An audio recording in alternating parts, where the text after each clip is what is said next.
بندہ سوچتا ہے کہ کیا فرق پڑتا ہے کہ اتنے سال پہلے روانڈا کے جینوسائیڈ میں کیا ہوا تھا،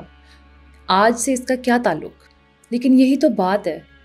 اتنے سال پہلے بھی اسی طرح کی چیزیں ہوئی تھیں جیسے کہ آج ہو رہی ہیں، اور اس دور میں بھی سب دنیا ویسٹ کی طرف اور UN کی طرف دیکھ رہی تھی کہ بھائی یہ کچھ کریں گے، ان لوگوں کی مدد کریں گے، لیکن کیا وہ مدد کر پائے تھے؟ آج جو حالات ہیں مڈل ایسٹ میں، فلسطین میں، غازہ میں، لیبنان میں مانتی ہوں کہ وہ مختلف ہیں جو چیزیں روانڈا اور بوسنیا میں ہوئیں ان سے، لیکن بہت زیادہ ملتے جلتے حالات بھی نظر آتے ہیں جہاں معصوم لوگوں کو اتنی بری طرح قتل کیا جا رہا ہے اور فضول میں قتل کیا جا رہا ہے، اور پوری دنیا تڑپ رہی ہے، دیکھ رہی ہے، وہ چاہ رہے ہیں کہ سب کچھ رکے، لیکن جن لوگوں سے ہم امید لگائے بیٹھے ہیں کیا وہ لوگ کبھی بھی اس طرح کی کوئی چیز روک پائیں؟ پچھلے ہفتے میں نے بات کی تھی بوسنین جینوسائیڈ کے اوپر اور یونائٹڈ نیشنز نے اس دوران کیا سب کچھ کیا اس کے اوپر۔ اگر آپ وہ ویڈیو دیکھنا چاہتے ہیں میں اس کو نیچے ڈسکرپشن باکس میں لنک کر دوں گی، آپ وہاں جا کے دیکھ سکتے ہیں، میں ویڈیو کے اینڈ پہ بھی وہ لنک کر دوں گی۔ ابھی کے لیے ہم بات کریں گے کہ جب کچھ سالوں بعد روانڈا میں اسی طرح کی صورتحال بنی تو یونائٹڈ نیشنز کا تب کیا رد عمل تھا۔ السلام علیکم، میرا نام ہے مشا، خوش آمدید تاریخی ٹیلز میں۔ اب یہ ویڈیو بالکل بھی کوئی ڈیٹیلڈ ویڈیو نہیں ہے روانڈا یا بوسنیا کے جینوسائیڈز کے اوپر، میں آپ لوگوں کو ایک مختصر سا اوور ویو دوں گی اور پھر ہم ڈیٹیل میں بات کریں گے کہ یونائٹڈ نیشنز نے کیا کیا اس پوری چیز میں۔ اب روانڈا میں رہنے والے جو ہوتو لوگ تھے وہ میجورٹی میں پائے جاتے تھے، اور 1994 میں ان میں سے کچھ ایکسٹریمسٹ لوگ سامنے آتے ہیں اور وہ یہ فیصلہ کرتے ہیں کہ جو مائنورٹی عوام ہے توتسی لوگوں کی، ان کو مار دیا جائے اور سب کو مار دیا جائے بلا سوچے سمجھے۔ کہتے ہیں کہ تقریباً 100 دنوں کے اندر 1 ملین سے زیادہ توتسی لوگوں کو مار دیا گیا اور بہت بری طرح مارا گیا۔ اور افسوس کی بات تو یہ ہے کہ اس پورے واقعے کے دوران یونائٹڈ نیشنز کی طرف سے فوجی وہاں موجود تھے جو کہ مدد کر سکتے تھے ان لوگوں کی، لیکن انہوں نے ایسا بالکل بھی نہیں کیا۔ اب اس سے پہلے کہ ہم بات کریں کہ یونائٹڈ نیشنز نے ایکچولی کیا کیا، یونائٹڈ نیشنز آخر کیا ہے؟ یونائٹڈ نیشنز جس کو ہم شارٹ فارم میں UN کہتے ہیں، آج کے دور میں اس کی بہت زیادہ مختلف برانچز ہیں اور وہ بہت زیادہ مختلف چیزوں میں حصہ لیتی ہے، لیکن جب اس کا تخلیق ہوا تھا 1945 میں دوسری جنگ عظیم کے بعد، تب اس کا ایک ہی مقصد تھا اور وہ تھا دنیا میں امن قائم رکھنا۔ وہ اپنی ویب سائٹ پہ خود یہ کہتے ہیں، یونائٹڈ نیشنز جس کو بنایا گیا تھا اس امید سے کہ وہ اسی طرح کی کوئی بھی اور جنگ روک پائے گی جن سے ہم آج گزرے ہیں۔ اب اس سٹیٹمنٹ کو پھر سے پڑھنے کے بعد یہ سوال میرے دل میں ضرور آتا ہے کہ کیا یہ کسی بھی جنگ کی بات کر رہے ہیں یا صرف یورپین اور امریکن مٹی پہ ہونے والی جنگوں کی بات کر رہے ہیں؟ اور میں یہ ایسے ہی نہیں کہہ رہی، میں یہ سوال اس لیے پوچھ رہی ہوں کیونکہ دوسری جنگ عظیم کے بعد اور یونائٹڈ نیشنز بننے کے بعد پوری دنیا ایک ایسے دور میں داخل ہو جاتی ہے جہاں پہ فضول کی قتل و غارت مختلف ممالک میں ہمیں نظر آنا شروع ہو جاتی ہے، کہیں پہ پراکسی وارز کے ذریعے، کہیں پہ سیدھا جنگوں کے ذریعے جیسے کہ ویتنام کے کیس میں، کہیں پہ انہی کی اپنی فوج انہی کے اچھے لیڈر کو باہر نکال پھینکتی تھی اور آ کے مسلط ہو جاتی تھی عوام کے اوپر، اور یہ سارا کچھ جہاں ایک طرف ہمیں لگتا ہے کہ الگ الگ چھوٹے چھوٹے واقعات ہیں، ایسے نہیں تھا، یہ سب کچھ کولڈ وار کا حصہ تھی۔ اور کولڈ وار کے دوران بھی ہمیں UN کا افسوسناک استعمال ہوتا نظر آتا ہے، جہاں UN کو استعمال کیا جاتا ہے مختلف جنگوں کو جائز قرار دینے کے لیے۔ اس کے اوپر شاید میں آگے کبھی کوئی ویڈیو بناؤں، لیکن ابھی کے لیے ہم واپس چلتے ہیں 1990 کے اندر جب روانڈا میں یہ جینوسائیڈ شروع ہو رہا ہوتا ہے۔ روانڈا میں کچھ عرصہ پہلے خانہ جنگی چھڑ گئی ہوتی ہے، اور اس سب کے ختم ہونے کے بعد یونائٹڈ نیشنز وہاں پہ اپنی کچھ فوج متعین کر دیتی ہے جس کا وہ نام رکھتے ہیں United nations assistance mission for Rwanda UNAMID۔ اب اس فوج کا مقصد یہ تھا کہ واپس سے اس خطے میں خانہ جنگی نہ شروع ہو، اور ان کا مینڈیٹ یہ کہتا تھا کہ آپ کو اجازت ہے لوگوں کو مار دینے کی اور اپنی طاقت استعمال کرنے کی اگر انسانیت کے خلاف جرم کیے جا رہے ہوں تو۔ لیکن جیسے ہی روانڈا کے پریزیڈنٹ ہبیریانا کی موت واقع ہوتی ہے اور ایک دم ملک کے حالات بدلتے ہیں، تو یہ جو UN کی فورس ہوتی ہے یہ اپنا ہی مینڈیٹ اور اپنے ہی اصول بھول جاتی ہے اور بالکل ایک اور طرف نکل جاتی ہے۔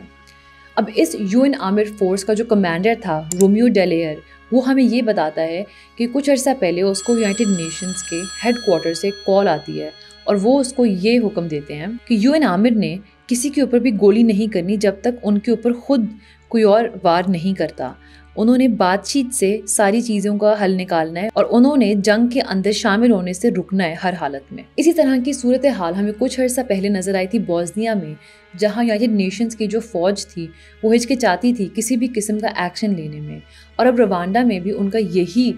طریقہ کار تھا۔ اب روانڈا کے کیس میں جو یونائیٹڈ نیشنز کے ہیڈ کوارٹرز میں لوگ بیٹھے تھے ان کو بہت کم پتا تھا کہ اصل میں زمین پہ ہو کیا رہا ہے، لیکن جو وہاں پہ موجود فورسز کا کمانڈر تھا رومیو ڈیلیئر، اس نے بہت کوشش کی کہ کسی طرح اس کو اجازت مل جائے کہ وہ اس جنگ کے اندر حصہ لے سکے اور وہ روک سکے ہوتوز کو جو کہ تتسیوں کی اتنی بری طرح قتل و غارت کر رہے تھے۔ لیکن رومیو ڈیلیئر ہمیں یہ بتاتے ہیں کہ انہوں نے ریکویسٹ کے بعد ریکویسٹ ڈالی، لیکن یونائیٹڈ نیشنز نے ان کی ہر درخواست کو رد کر دیا اور کہا کہ نہیں، تم لوگوں نے بالکل بھی جنگ میں حصہ نہیں لینا۔ ان کو یہ بات سمجھ نہیں آتی تھی کہ کس طرح 5000 فوجی 5 لاکھ زندگیاں بچا سکتے ہیں، اور اسی لیے انہوں نے اپنی یہ جو پالیسی تھی کہ بھئی ہم نے بالکل جنگ سے دور رہنا ہے اس کو جاری رکھا، اور ان کی اس ہچکچاہٹ نے رستہ کھول دیا ہوتو لوگوں کے لیے کہ وہ کھلے عام تتسیوں کو ماریں۔ اگر ہم UN آرمی کی فورسز کے اوپر بھی غور فرمائیں تو ہمیں نظر آتا ہے کہ یہ جو فوج انہوں نے بھیجی تھی یہ کیا ہی تھی، تقریباً 2500 لوگ تھے اس میں، اور ان میں سے کافیوں کے پاس ٹھیک سے اسلحہ وغیرہ بھی نہیں تھا، اور بمشکل اس کو آپ ایک فوج قرار دے سکتے تھے۔ ان کے پاس کوئی بھی طاقت نہیں تھی، اور اس چیز کا اندازہ آپ اس چیز سے لگا سکتے ہیں جیسے کہ میں نے آپ کو بتایا کہ 1994 میں روانڈا کا پریزیڈنٹ ایک دم مر جاتا ہے، تو جو ہوٹو فورسز ہیں وہ اس کے ایک ہی دن بعد جو ان کے پرائم منسٹر کا پورا کمپاؤنڈ تھا وہ اس کو گھیر لیتی ہیں اور اس میں داخل ہو جاتی ہیں۔ اب یہ جو کمپاؤنڈ تھا اس کی حفاظت تھی بیلجین اور غانین پیس کیپرز کی ذمہ داری۔ یہ پیس کیپرز یونائیٹڈ نیشنز کے ہی انڈر آتے تھے۔ اب ان کے موجود ہونے کے باوجود ہوٹو لوگ جو تھے وہ اس کے اندر داخل بھی ہو پائے، اور انہوں نے وہاں پہ جو پرائم منسٹر رہتا تھا اس کو قتل کر ڈالا۔ اس کے ساتھ ساتھ انہوں نے 10 اور بیلجین فوجیوں کو بھی مارا، اور ان کو مارنے کے بعد ان کے جسموں پہ زخم اور چیزیں لگائیں، ان کو میوٹیلیٹ کیا، کیونکہ ان کو پتا تھا کہ اس کا نتیجہ وہی ہوگا جو وہ لوگ چاہتے ہیں۔ اور واقعی میں اس قصے کے کچھ عرصے بعد ہی یونائیٹڈ نیشنز میں سے ایک آواز اٹھی کہ بھائی یا تو اس فوج کے مینڈیٹ کو بڑھایا جائے یا ان لوگوں کو واپس بلا لیا جائے، کیونکہ ایسے تو ہمارے لوگ مارے جا رہے ہیں۔ اور مینڈیٹ بڑھانے کے لیے یا فوج کو بڑھانے کے لیے ظاہری بات ہے UN کی جو ممبران نیشنز تھیں ان کو اور پیسے اور ریسورسز دینے کی ضرورت تھی اس فوج کو، لیکن کوئی بھی اس کے حق میں نہیں تھا، سب اپنے اپنے لوگوں کو بچانا چاہتے تھے۔ ہوتا وہی ہے جو ہوٹوز نے سوچا ہوتا ہے، اور اب یہ روانڈا میں جو یونائیٹڈ نیشنز کی فورس تھی اس کو واپس بلا لیا جاتا ہے۔ 2500 لوگ وہاں موجود تھے، ان میں سے اب صرف 270 لوگ وہاں رہ جاتے ہیں، اور کہتے ہیں کہ جب یہ سارے لوگ نکل رہے تھے روانڈا سے اور یہ ایئرپورٹ کی طرف جا رہے تھے تو راستے میں جتنے بھی ٹوتسی لوگ جن پہ ظلم ڈالا جا رہا تھا، جتنے بھی لوگوں نے ان سے مدد لینے کی کوشش کی، انہوں نے کسی کی مدد نہیں کی اور یہ بس بھاگ نکلے۔ اس واقعے کے کچھ عرصے بعد یونائیٹڈ نیشنز کی سیکیورٹی فورس فرینچ لوگوں سے بنی ہوئی ایک فوج تیار کرتی ہے چھوٹی سی، اور وہ جاتے ہیں روانڈا۔ وہ کافی جانے بچانے میں کامیاب ہو جاتے ہیں، لیکن یہ بھی کہا جاتا ہے کہ اس فوج کے انڈر جو خطہ آتا تھا اس میں سے جتنے بھی لوگ وہاں پہ ظلم و جبر کر رہے تھے ان کو بھگانے کا بھی بہت اچھا موقع ملا، اور کافی لوگ وہاں سے بھاگ گئے جن کو بعد میں پکڑ کے شاید سزائیں وغیرہ ملنی تھیں۔ یہ سب کچھ تب جا کے رکا جب روانڈن پیٹریوٹک فرنٹ RPF فائنلی طاقت میں آ گئی، انہوں نے کیپٹل کو لے لیا اور ہوتوسی گورنمنٹ لے لی ان سے، پھر جا کے یہ جینوسائیڈ رکا۔ لیکن صرف 100 دنوں کے اندر ہی تقریباً 1 ملین سے زیادہ لوگ مر گئے،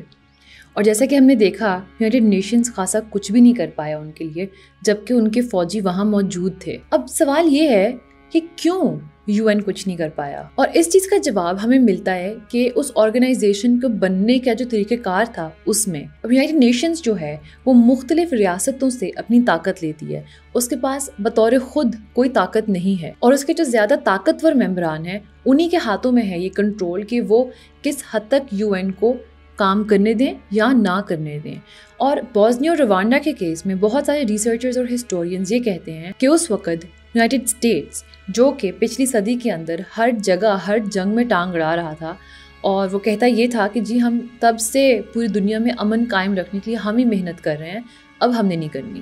بوسنیا اور روانڈا کے کیس میں وہ یہ چاہتے تھے کہ یورپ اٹھ کھڑا ہو اور وہ کچھ کرے،